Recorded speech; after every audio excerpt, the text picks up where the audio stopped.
We're back again with another two kings. One, not in England. The other, a wannabe king who takes rule. And we have some stolen horses. And that is history. From down here, the reign of Richard, King of England, covered by Ralph of Coggeshall because he was over there with the Crusades. But it's directly related to here. Richard I was born on the 8th of September 1157. He was King of England from 1189 until his death in 1199. His reign did not begin without incident. Picture this.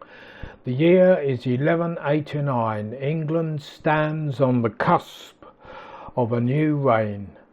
On September the 3rd, Richard I, later known as the Lionheart, is about to be crowned king in the hallowed halls of Westminster Abbey. It is a moment of solemn tradition, of regal pomp, and of deeply ingrained societal attitudes. And while tradition dictated that Jews, along with women, were barred from this specific ceremony, some Jewish leaders, hoping to curry favour with the new monarch, arrived to present gifts. But what followed was far from a welcome, according to Ralph of Diceto, one of the chroniclers of the time. Richard's courtiers subjected these Jewish representatives to indignity. They were stripped and flogged, then unceremoniously thrown out of court. This initial harshness soon escalated. A dangerous rumour began to spread like wildfire that Richard himself had ordered the annihilation of all Jews. Fueled by this terrifying misinformation and by existing prejudice, the people of London turned their fury upon the city's Jewish population.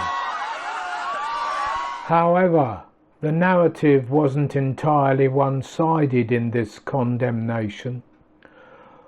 Roger of Howden, in his account Gesta Regis Ricardi, placed the blame squarely on the jealous and bigoted citizens who initiated the rioting. He claims Richard later took action, punishing the perpetrators.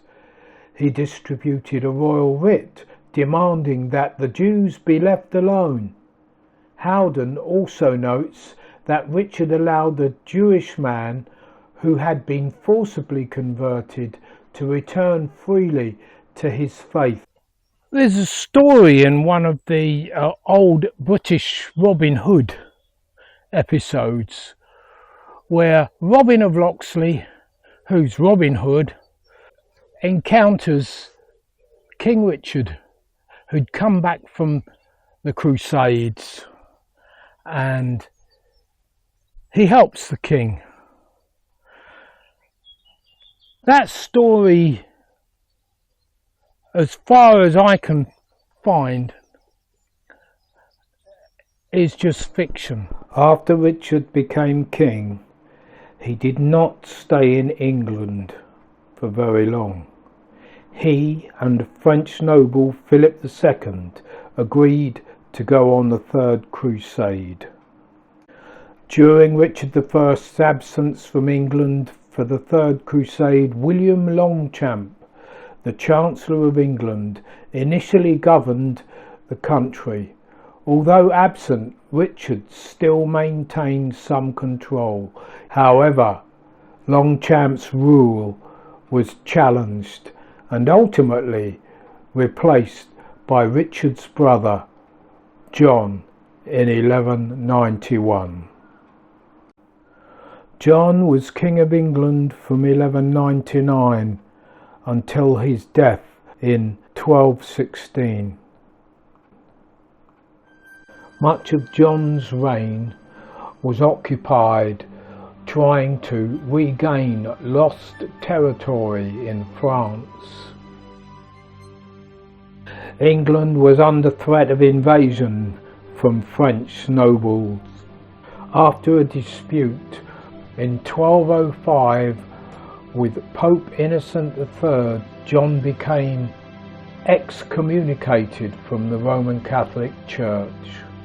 The Norman and Angevin kings had traditionally exercised a great deal of power over the church with their territories. In September 1216, King John began a fresh vigorous attack on the barons. He marched from the Cotswolds, feigned an offensive to relieve the besieged Windsor Castle, and eventually made his way from London to East Anglia, which is where the incident at the Abbey here in Coggeshall occurs. Ralph of Coggeshall tells us that in 2016, while terce was being said, some of King John's army, presumably on their way from London, violently entered the Abbey and carried off 22 horses belonging to the Bishop of London and others. The horses were apparently in the nave of the church, as the stables were too small. In the autumn of 1216, King John contracted dysentery. He was brought to Newark Castle to recover, whereon the 19th of October 1216 he died. A violent thunderstorm raged above the town. Many at the time believed that the storm was the sound of the gates of hell opening to receive the wicked king. Anyway, if you enjoyed the video, please give it a thumbs up, and I'll see you in another video. Stay safe.